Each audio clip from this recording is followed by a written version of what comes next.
যাই কি আর 1000 টাকা আছে কদিন তো চলা আরো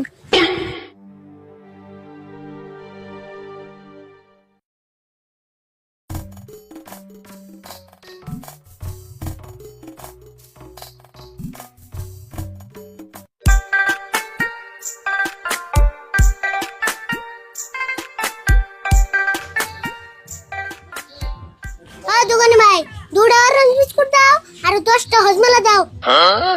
আরে বলো দি খুব বেয়া দেখা বাড়ছে এত টাকা কোনে বাস না কোন আনসুরি ডিল করছত কি কইলা মুখের ভাষা ভালো করো আর দোকানের নাগাল থাকো। রাগ করস কে কোনদিন তো এত বেয়াতি খাস নাই হেজন্য কইলাম। তাই তুমি চুরি কথা কইবে তোমার কাছে যা চাইছি দুস্তর মধ্যে দে দাও। বাপরে বাপ টেয়ার করে কথা কস নি টিয়ার গরমে কই নি তোমার কথা গরমে কই। ও বো দিতাছি